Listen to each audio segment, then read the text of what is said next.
नमस्कार, मी पंजाब डक. महाराष्ट्रातल्या सर्व शेतकऱ्यांसाठी सर्वप्रथम आनंदाची बातमी की मान्सून मध्ये 17 मेला अंदमान बेटावर दस्तक देणार आहे. म्हणून ही सर्वप्रथम महाराष्ट्रातल्या शेतकऱ्यासाठी आनंदाची बातमी. 17 मेला जर मान्सून अंदमान दस्तक दिल्याच्या नंतर ते काय होणार आहे, 26, 25, 26, 27च्या दरम्यान 27, 28च्या दरम्यान तो केरळ दाखल होईल आणि तिथून पुढचा प्रवास होईल. म्हणजे असं करत करत जूनच्या पहिल्या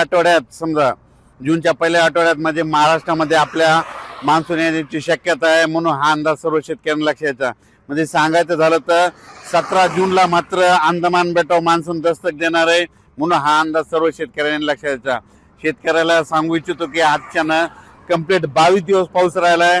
तुम्ही शेतीचे कामं करून घ्या, कारण की मान्सून आणखीन 2 दिवसानं 17 मेला मात्र अंदमान बेटावर मान्सून दस्तक देणार आहे. म्हणून हा अंदाज सर्व शेतकऱ्यांना लक्षात यायचा. आजच्यानं कंप्लीट 22 दिवस पावसाला शिल्लक राहिलेले, म्हणजे पाऊस 22 दिवसावर आलेला आहे. म्हणून शेतीचे कामे करून घ्या, म्हणून हे देखील सर्व शेतकऱ्यांना लक्षात यायचं.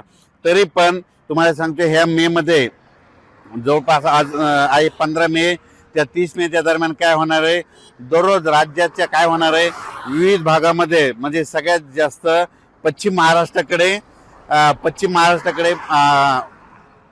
मान्सून पूर्व अवकाळी पावसाचं हे सावट चालू राहणार आहे. म्हणून हा अंदाज सर्व शेतकऱ्यांनी लक्षात घ्यायचा.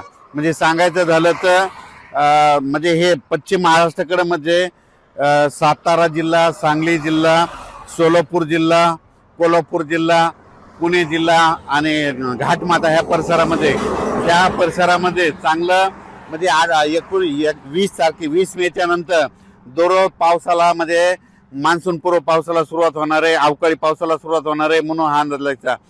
हा पाऊस राज्यभर सगळीकडे पडणार नाही, मात्र पश्चिम महाराष्ट्राकडे मध्ये काही जिल्ह्यामध्ये जरा जास्त पडणार आहे.